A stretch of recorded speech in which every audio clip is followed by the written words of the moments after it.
Thank you all for joining. This is a prescient topic, especially as we are rapidly approaching the deadline where the Department of Defense will make CMMC a requirement for all contracts for both primes and subcontractors. So again, we have three very experienced individuals here today. Robert Ashcraft, who is president and CEO of CMMC Solutions. Sharpe, who is CEO of Sharpe Management. Steve Palamara, who is a director of business development at Lifeline Data Centers. These three individuals collectively, I'm not going to age anyone, but they have probably 90 years of experience in security, cybersecurity, information technology in the government space. So these individuals are the ones that you really want to hear and listen to in this topic. So what we are going to talk about today is two approaches to expediting security and cybersecurity in your environment: VDI and Microsoft's GCC Hight Solutions. We're going to talk about what is advantageous or disadvantageous about one solution versus the other in your particular environment. Keep in mind that what we're going to share, you should apply it to your particular environment. So first, I'll give, in terms of how this is going to flow, Robert and Alex and Steve are going to spend a couple of minutes just introducing who they are. Then they're going to delve into the topics, CMMC, what's new, what is the latest information that we've got from DoD. Alex will talk a little bit about, spend some time explaining what GCC Hight is, and Robert will talk about VDI. So without any more chatter from me, I'll have Robert introduce himself. Robert? How's everyone doing? So, Robert Ashcraft, CMMC Solutions. Background on CMMC itself, I was brought on by a top 5 prime back in 2020 to help establish their CMMC process for interviewing and getting ready eventually for their C3PAO. The company had 4 divisions, and I worked on the DIPCAT team with them to get all divisions ready, and hundreds and hundreds of applications we had to go through, and then everything within the manufacturing environment, multiple data centers, et cetera, to finally be able to get them on the joint surveillance, and went through with all 4 on getting their attestation for certification. So I wanted to review with you just background on Microsoft on it.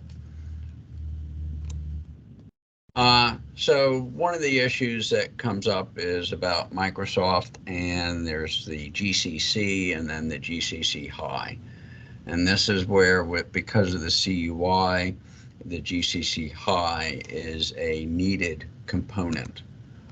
So just a little background where they're both Microsoft products, and as stated, GCC was for most federal agencies and contractors. But then GCC Hight was developed more for the DIB, U.S. Defense Industrial Base, to support the compliance of CMMC.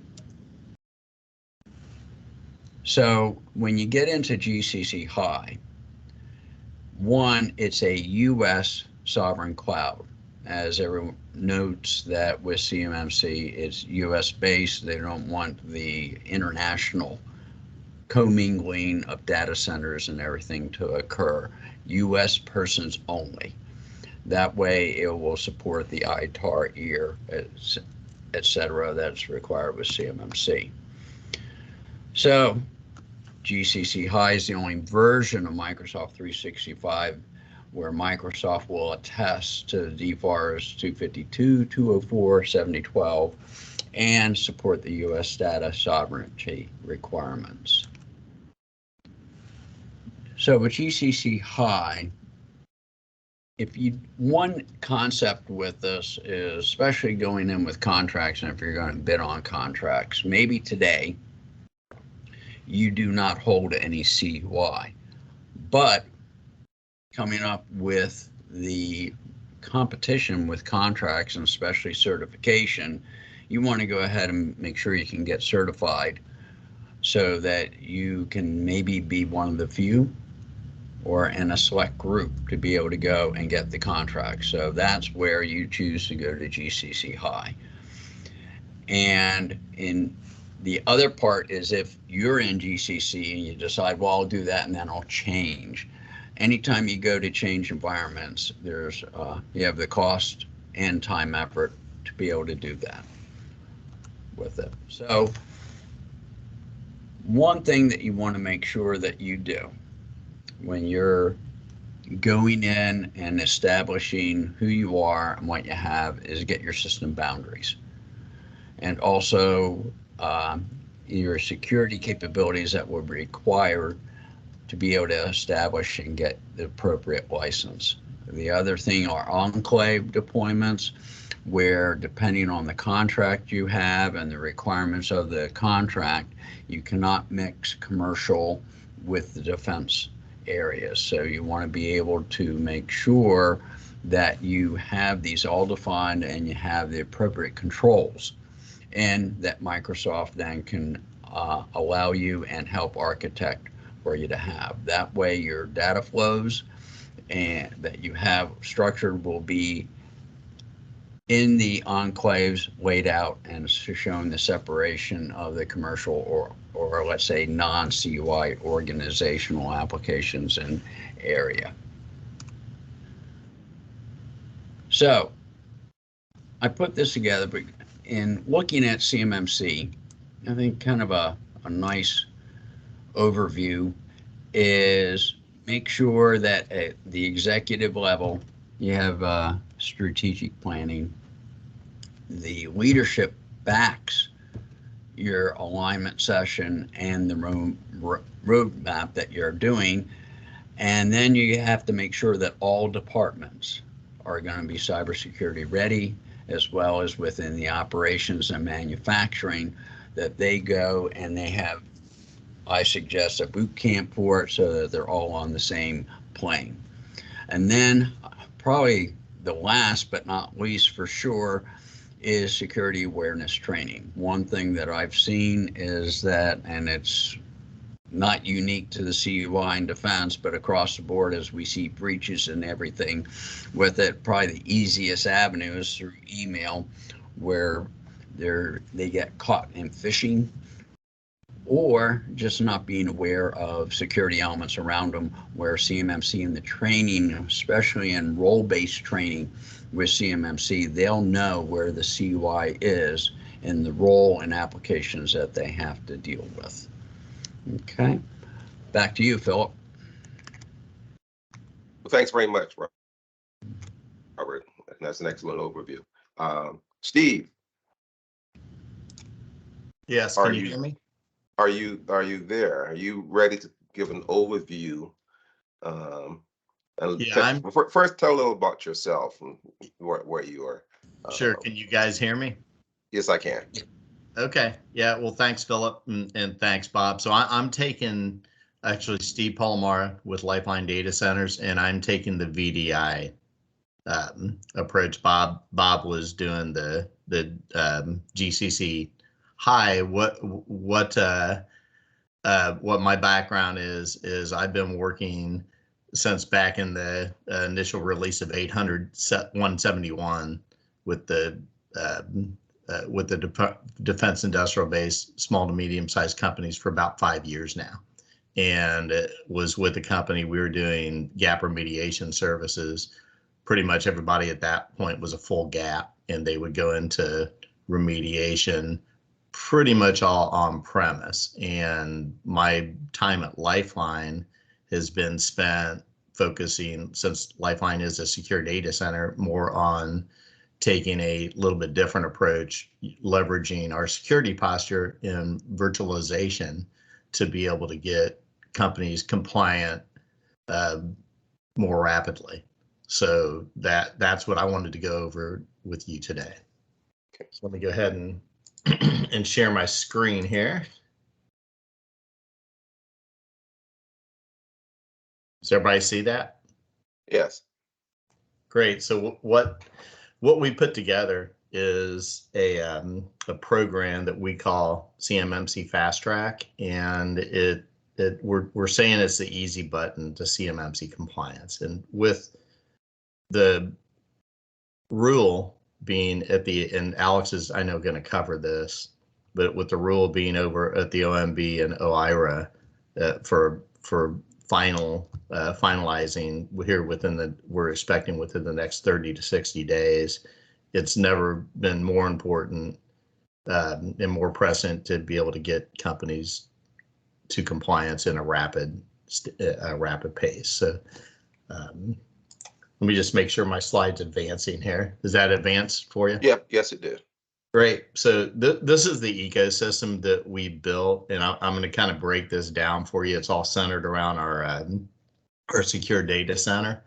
So let me go ahead and start by saying Lifeline is a compliance as a service model. So if you can imagine, if you're a small subcontractor working with the prime, and they are already at, the prime is at CMMC level 3. So they're already working with top secret information. You're on a project with them, and they suggest that you bring your personnel into their environment to work with CUI, to work on their project. So that's kind of what we're doing here. We're emulating that type of scenario where the systems and even the person, while not realistic, that could be the case, right? So what we're doing is we're creating a virtual desktop scenario where we're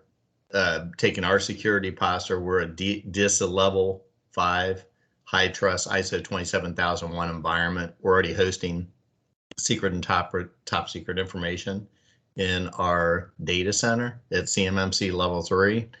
And we're going to source out, as a compliance as a service model, our CMMC posture in terms of 800.171 inheritance. So the way we're doing that is on the left here is through channel partners, and we create a secure enclave within the data center. So that's porting over the applications, the data that would be hosting CUI, and also the desktop. And we've got an 800.171 inheritance matrix. So they're actually inheriting, and I'll go over this, 60% of our compliance posture directly from Lifeline, and then another 24% is shared. We have a vCISO resource pool, and that's through our channel partners, available to our channel partners, either through their vCISOs or our vCISOs. You have to have the vCISOs engaged with this type of solution, because they're going to have to help you populate what we provide, a CMMC platform, in terms of being able to build into your policies and procedures a repository that has this inheritance baked in. It has an awareness training platform. As Bob indicated, the awareness training is critical, so that's also wrapped into this solution and needs to be a part of it. Has a SIM, a 24/7 SOC services, and then we emulate GCC Hight through a combination of MDaemon, which is like an Exchange server in our data center, but it's better for multi-tenant, serving up an Exchange or an Outlook client for your email, and Office Pro. So we have what we would consider Lifeline Data Center government cloud. And again, it's the easy button. So our roadmap to compliance is first 60 days, we're just setting up the virtual environment and doing our user acceptance testing to make sure all the applications in the systems work. And we're setting you up with their SSP, IRP, and POAMs and those type of artifacts in the getting you migrated over into a CMMC platform. And then the second 60 days, you go live with the VDI and you start to bake in your inheritance and your policies and procedures. You also have some on-premise. And then the final 2 months is going to go into more heavy lifting on the vCISO side and a negotiation with a C3 PAO for the joint surveillance audit. And with this model, the C3 PAO should be used to this type of structure where you have a VDI inheritance component. So we're hoping that that leads to a less expensive, more streamlined audit. Okay. Here's the inheritance matrix. So as I said, 60% is inherited directly under this methodology. 17% is customer responsibility, and 24% is joint. So it's not very heavy lifting. As you can see, it's the control media, social media, posting of CUI, wireless access security, mobile access security, that type of stuff on customer responsibility. And then as far as shared, is defining Active Directory users and groups, and then we at Lifeline set it up in the VDI, those types of things. So it's really light lift from the customer standpoint, and hopefully leads to a streamlined, less expensive 6-month roadmap. So that's the program in a nutshell. Fantastic, Steve. Yep. Thanks for that. Thanks for that overview. Our third speaker is Alex Sharpe. Alex has over 30 years of experience in this domain, working with government governance and digital transformation. And Alex has a world of experience. So I will let Alex, rather than steal any of his thunder, I will let Alex describe to you what his area of expertise is, and well, he has many areas of expertise, but for this particular webinar, he's going to talk about some of the changes in CMMC and what have you. So Alex, if you can hear me, take it over. All right, thank you, Philip. I appreciate that, and I love your background. That's cool. So, real quick, first of all, my apologies. For whatever reason, I made the mistake of upgrading Teams yesterday, and it's caused me nothing but problems. So my apologies for that.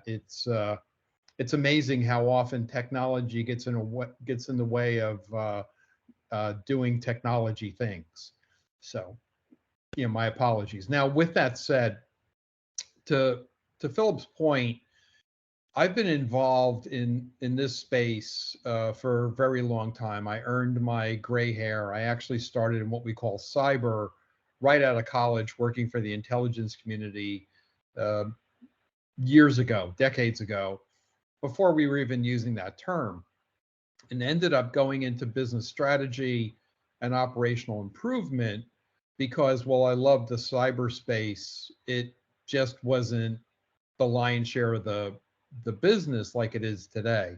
Now, the good news is that having been on both sides of the fence, you get a deeper appreciation for the cyber side and how do you still deliver business value. How do you fulfill the mission, but doing it securely? And with CMMC in particular, I've been a big fan of CMMC for, believe it, 10 years now, right? It's taking that long to get where we've needed to be. And we're still not quite there yet, but we're far better off. So let's talk for a second about why this is going on and why does it take long. So the whole drive behind this is to support the warfighter.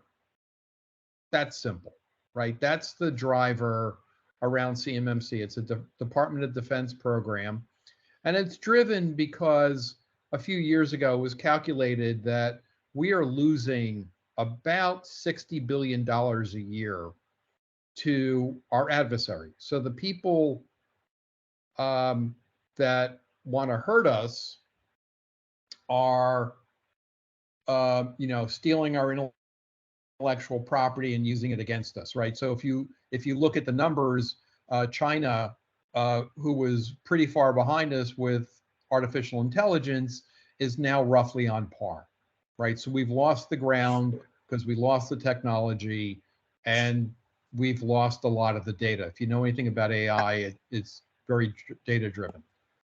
Alex, a brief interruption. Your screen is showing blank. I'm not sure if you're presenting. Oh, wow. Like I said, I upgraded Teams yesterday. I've been having all sorts of problems. So my apologies. Let's see. I'm going to keep on chatting and see if there's anything I can do about that. Okay. All right.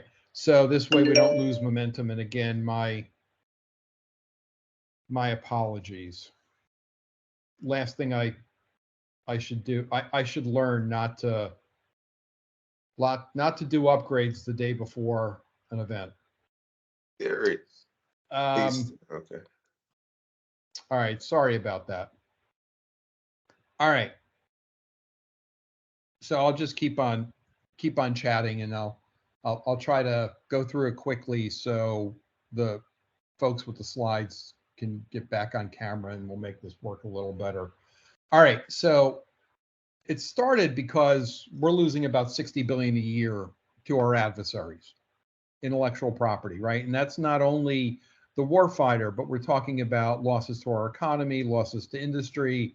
There's estimates of it could actually destroy tens of millions of jobs within the United States.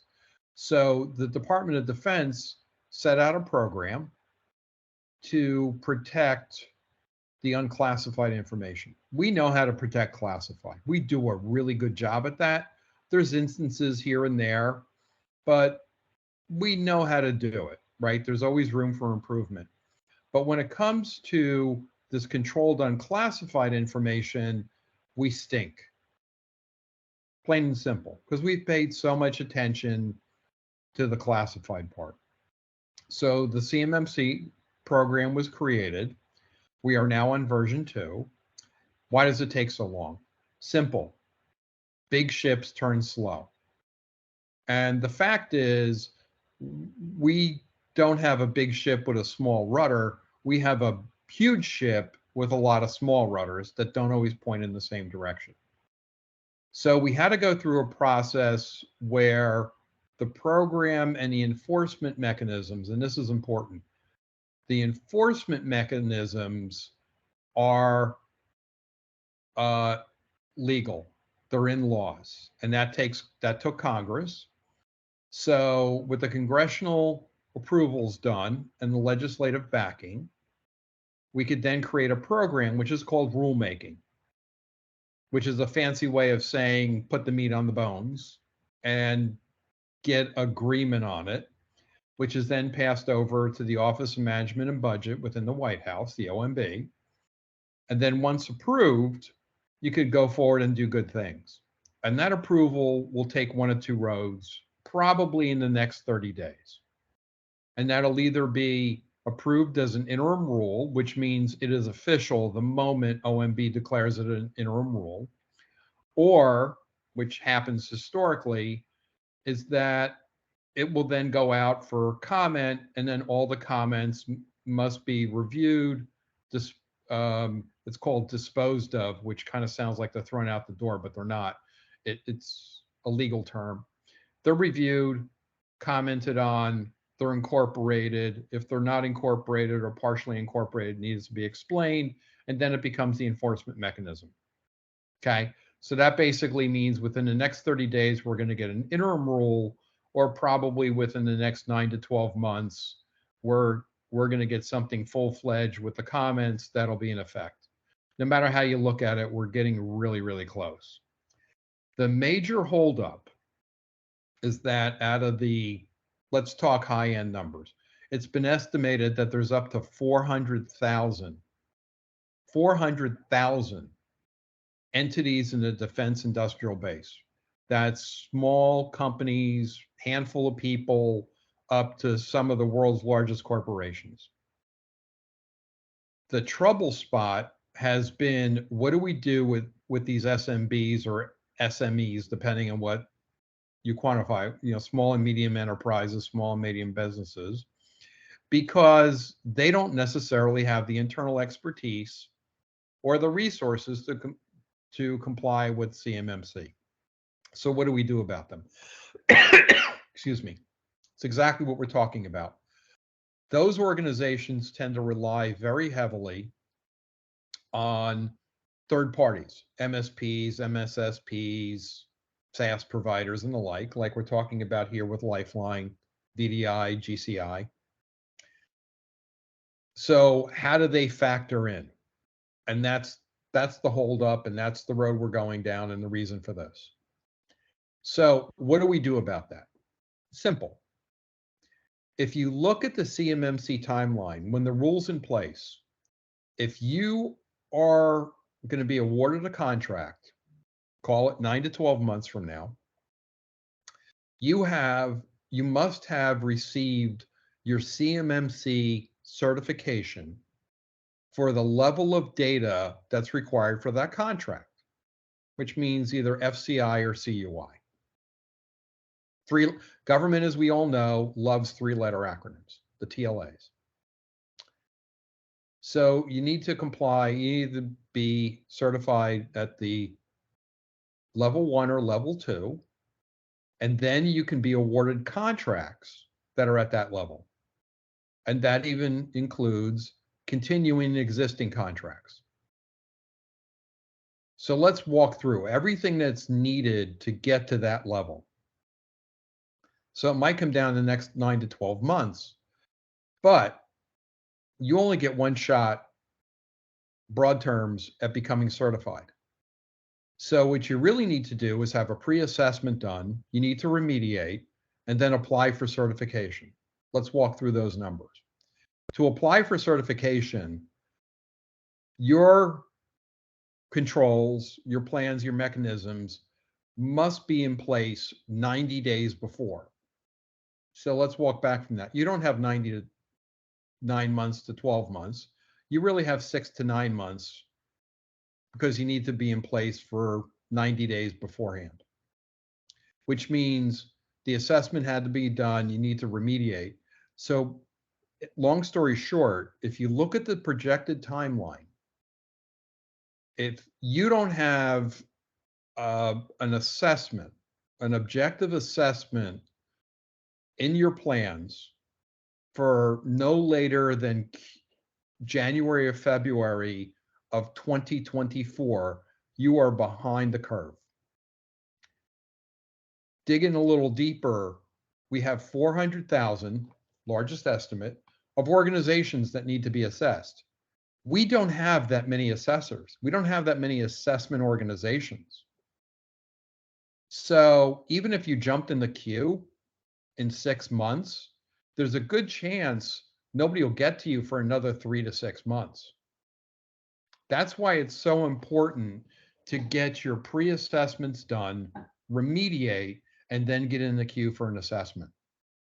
So big driver for this presentation is if you're a smaller enterprise, and small these days, believe it or not, is considered $1 billion or less. It still sounds huge. $1 billion or less, you really need to be looking at how VDI, GCC Hight, MSPs, MSSPs fit into your strategy and get in front of that. So with that said, I've talked a lot. Again, my apologies about the camera. No problem. No problem. What we are going to do is to share the slide deck with people who attend the meeting, so that they'll have the slides anywhere. So again, thank all three for the overview of the topic. So and there are a few questions that the audience was asking. I want to kind of jump ahead of the queue and ask, in terms of getting certified CMMC, what kind of an advantage would using one of these technologies, be it VDI or GCC Hight, how does that expedite the process of getting certified? And anyone can take that. I can tell you, Philip, from a VDI standpoint, if you're inheriting the security posture from a data center, you're also inheriting policies, procedures, and most importantly, evidence. And evidence is the one that is most time consuming and important to collect. And so you can have the policies and procedures, but if you don't have the proof that you're following them, which takes time, then you're not gonna pass an audit. So that's the piece where it just turbocharges you from day one. When you get to inherit 60% directly and then another 25% jointly, you have a much smaller slice to get to compliance. So that's from a VDI perspective. Fantastic. Anyone else wants to add to that? Well, a little bit depends where you're at. Because if you're already in Microsoft and you have an MSP that supports you, and basically maybe you're a contractor that is just doing project management, so you don't have any special applications, you'll probably be well stead just standing in Microsoft. I think where the complexity arises is that now you start throwing in applications. Some applications may be a desktop, could be client server, web-based SaaS or whatever. And when you see companies, even if it's just 10 applications that they have in all this mix, now you're going to have some big hoops with Microsoft, depending on what the application is, where it resides, etc. Where you go to a VDI environment, they have the ability to, let's say it's not easy, but they'll have a much better capability to be able to manage, because they're doing everything under one house, versus maybe with Microsoft, you might have to go and look at different hosting platforms or whatever to accomplish what you have. The other thing is then integrating, which probably hits both VDI and Microsoft, anything that you have in manufacturing. Because at that point, then you have to start looking a little bit at enclaves for that manufacturing area, routes, VPNs, private VPNs, to be able to go from whether VDI or Microsoft, and doing all of that. But I give the thumbs up to VDI if you have a complex environment, for sure. Moderate, I think still VDI, but simple, if you're in Microsoft, you could probably just stay with them. Okay. Fantastic. Yeah. So let me build on that, and I'll try. And this is Alex. Yeah. Oh, is this, okay. Sorry.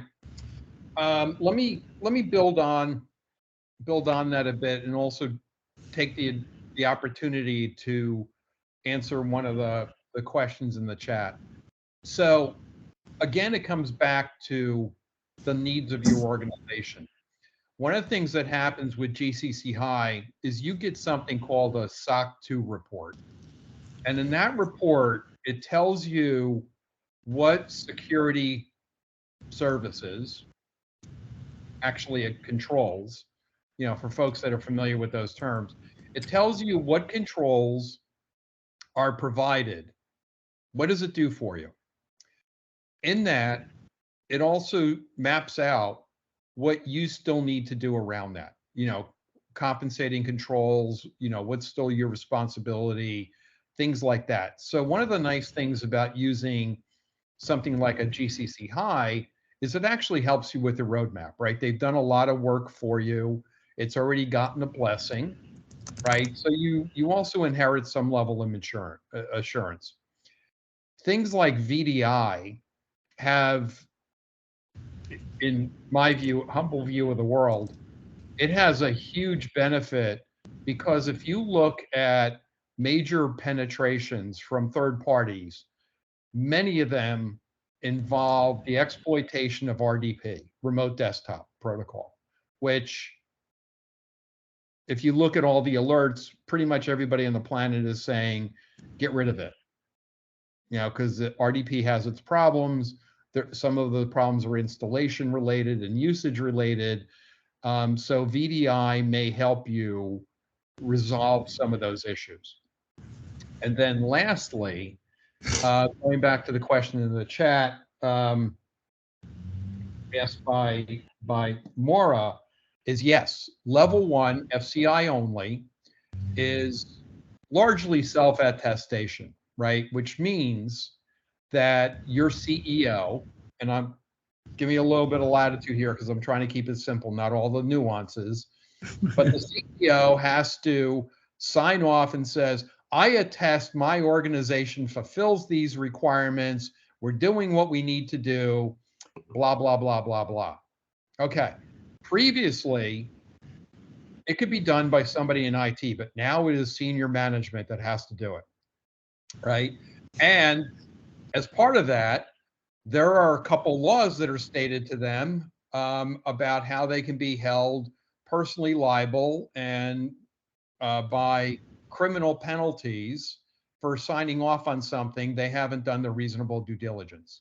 I am willing to bet many CEOs that while they can do a self-attestation, they're going to bring an objective third party in to provide them some level of assurance that when they're signing off on this thing, the right things have been done.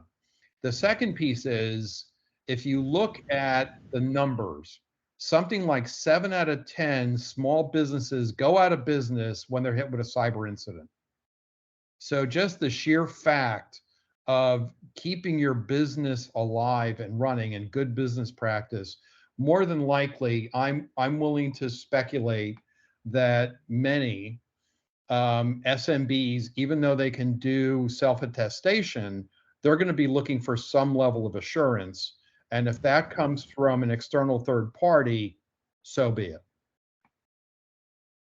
Okay. Fantastic. You just mentioned something that I had a question about, which was the penalty for your self-assessment if at some point down the road your self-assessment proved not to be complete or out of date or what have you. So you are talking about some pretty major penalties for. You can attest yourself, but be aware that it isn't just attesting to get the contract. You have to actually do the work behind the scenes. Yes, you have to. What is the thing? You have to be. It basically says you have to have done a reasonable amount of due diligence. There's the False Claims Act, right? Okay. That comes into play, and that's the piece, and several have already been prosecuted under the False Claims Act, and that can occur. That primarily occurs if you have something that happens, and then they do some digging, and you self-attest that it was protected when it wasn't. Okay. Yeah, and that's something else we need to talk about a little. One of the things they've incorporated is whistleblowers. So somebody in your organization can actually call up the Department of Justice and say, I don't think these guys have really done their due diligence. And again, I'm keeping it simple. Sure. And then if the DOJ finds out that you haven't done your homework, the whistleblower gets 10% of the fees, right? So there's a An incentive. You know, there's a lot of carrots and sticks. So historically, the DoD has relied very heavily on carrots, saying, hey, you know, here's all the good reasons you should do that. Salute the flag, get contracts, stuff like that. But now they've added in a whole slew of sticks that I'm going to get a third party attestation, right? If I, as a business owner, I would much rather be fending off these allegations where I've done my reasonable due diligence and I've got some evidence from an objective third party, then, you know, my people tell me it's okay. Okay. Okay. One of the things that you just mentioned, I think it was Robert, about these security vulnerabilities that exist in the RDP technology, which is a technology that the first technology that virtualized business, one of the early technologies, I should say, that virtualized small business environment and move your applications to the cloud. So is Microsoft attempting to fix those vulnerabilities, or did they simply go to GCC Hight to address those shortcomings? Well, I'll jump in there. You know, Microsoft already doesn't, you know, based on the way Teams is treating me today, I'm pretty sure they already don't like me. So why not, you know, throw some gasoline on the fire? If you look at the number of vulnerabilities, I'm going to give you a couple of dot points here. Microsoft historically, the percentage of known vulnerabilities by Microsoft has outweighed the market share. So if you look at what's coming down through like the National Cybersecurity Strategy and efforts through CISA, we are shifting responsibility, which means liability, to product vendors and service providers. So it's no longer just the responsibility of the user organization to make these patches and do these things, right? The product vendors can be held liable, right? Uber, Dish, there's like a half dozen that it's already happening. And if you look after the most recent Microsoft email problem, which is not the first time it's happened, the most recent one, Congress, how do you say this? 3 different parts of the U.S. government have opened up independent investigations on it. Right, so you have CISA, Department of Justice, Federal Trade Commission, all backed by Congress, right? So we're going to see more and more of this, and that doesn't even include the class action lawsuits that we're going to see from shareholders. So there's a lot of incentive for product vendors and service providers to, you know, take a harder look at, you know, the risk they present before they just put a general availability to the market. Okay. And I could tell you, Philip, Lifeline, we do not use RDP for the virtual desktop. We use Citrix, and it's primarily because it'll pass an audit much easier. Okay. So we have not, we'd love to use RDP, but we don't. So that's where we stand with that. Fantastic. While you're at it, Steve, could you kind of compare what AWS GovCloud offers versus the environment that that Lifeline provides? Yeah, well, the biggest difference is, I mean, we have more flexibility in terms of how we price it and how we structure it. Our pricing's simple. You can, you're also, we have 20 carriers that are coming into our data center. Mm-hmm. And so we aren't, you're getting dedicated bandwidth. You're not sharing, kind of like when you order out of your home. When you order internet, you're not getting the speed all the time because your neighbors are hogging some of that speed. The same thing happens on Amazon.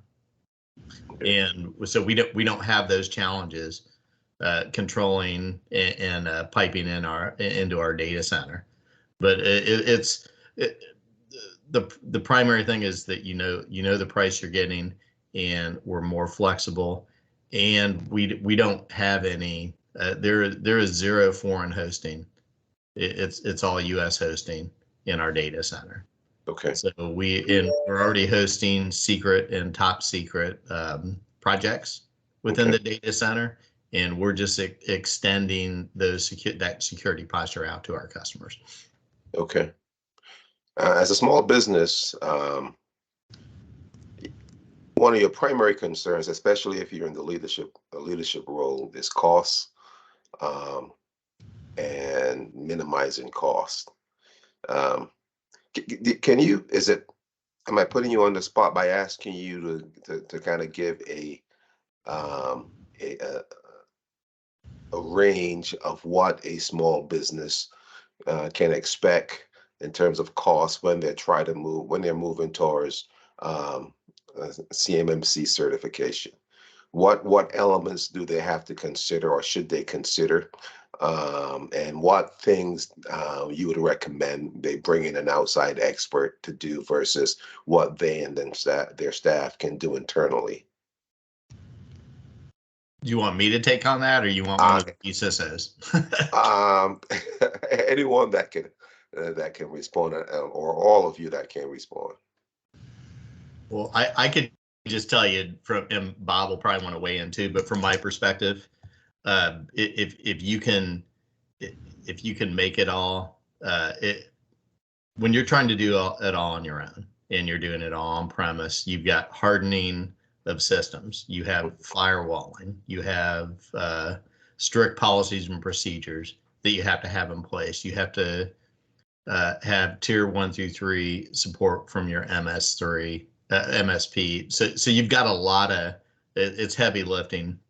6 figures easy is getting into, versus if you're porting it all to a VDI platform, all of it, or even an enclave, but if it was all of it and it's a small, let's say it's a 10 all the way to 25 users maybe, which is still pretty small, then you're talking about maybe over the 6-month period, it'd be 10 days of vCISO time at whatever their hourly rate is. So that, let's say that's 20K, right? So you're 20K, we waive our setup fee. So the setup fee's included, and then you end up with a monthly ongoing charge, which is a couple $100 per user. Okay. So that's all in, and you know what your costs are, okay. And it's way under the 6-figure mark. So that's my viewpoint. Okay. Okay. The other thing to remember with this is that inheritance. When I was up with the Prime, there was the Prime top organization that had their domain, and each of the divisions had a subdomain there. So the whole structure and everything we're going through with the certification was take on as many controls as we can from the corporate domain. That way we can reduce, it was like about 80 controls. Depending on the division, what they had, it varied a little bit, but basically, you had about 2/3 at least of the controls were inherited, which means that, okay, so each division only has 30, 40 controls they really have to worry about. With Microsoft, you do get some inheritance, definitely not to that extent, but with the VDI, with everything under one roof, you get to approach the number of controls. Now, the thing is, with an inheritance, you got to understand, you just can't think of the one word inheritance and stop there. You have inheritance that the VDI will have pretty much 99% of. Then you have shared controls to where the contractor and the VDI vendor will be able to work together on. But the VDI does have a strong hold on those controls. So when you're looking at that, about 50% or with the VDI vendor, but then you have another 25% or with that shared model on it. So what does that do to you as a contractor? That today, it reduces the liability that you have and how long it's going to take for you to stand up your environment to be able to have a C3PAO to come in. The next thing is ongoing. Once you have that ongoing inheritance set and everything, when you come down, because 3 years will come up pretty quick. And if you have that inheritance set in and they come back in, it's going to be really dropped as far as the cost, because the number of controls that you really have to worry about are really about 25%. As long as you're doing ongoing attestation with those other 25% controls, the liability you have is pretty small with Okay. that. Okay. Yeah. Okay. And let me round that out from a pure business decision maker process, right?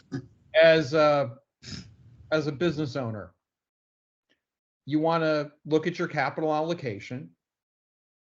Smaller the organization, less capital or less fat there is in the budget, and less tolerance for risk, right? So it's a question of where do you put your money that gets the greatest bang for the buck? Let's face it, security doesn't really generate value, right? It's not generating new sales. It's providing a certain amount of safety and assurance so that you can do business and people are confident in doing business with you. So it's needed, but it doesn't really generate anything like the safety belt in your car. It doesn't make the car go faster. It doesn't handle better. It doesn't provide a nicer color. But if you're in an accident, you're a lot better off for having it than not having it, right? The second thing is it's around energy. Well, let's put the two of them together, energy and headaches. The smaller the organization, the less likely you're going to have the ability to build the proper expertise in-house, which is the point that both Bob and Steve were making, right? Especially now. If you look at it, we are short over 1 million IT jobs, over 1 million cyber jobs in the US over the next 5 years. So if you don't have the capability now, it's unlikely you're going to be able to build it. So might as well hire somebody that's going to reduce the number of headaches. You have a known cost and is going to handle a lot of these workforce issues for you. So you can really stick to your knitting on what's most valuable to you. And again, like we've been talking about, there are still things from a security perspective that you need to do. And you might as well focus on those pieces and, let the people that have the expertise build those up, and you just buy a portion of it from them. Okay. Okay. Those were great answers. We have less than 5 minutes left until the end of the webinar. So I just want to make sure that we touch upon any critical areas that we have missed or didn't cover initially. Anything that you guys think that we should have talked about that we have not talked about? I'd like to just bring up that when you bring someone in to help you, the one thing that I've seen and talked to other people about is security. We all talk about security, which is good, and that's what CMMC is after. But the other part's getting certified. Mm-hmm. And to get certified, you need someone to come in to help you with your documentation. There are people out there, such as myself, being an auditor for years and years, where I've gotten beat up by the PwC, Deloitte's, etc., on making sure that I have timestamps, signatures, everything at the right places. And far too often I've seen where people who know security, been there and have not been down that audit path, may not have the attenuation to details that's needed on the documentation. Okay. I was always told when you it should stand on its own.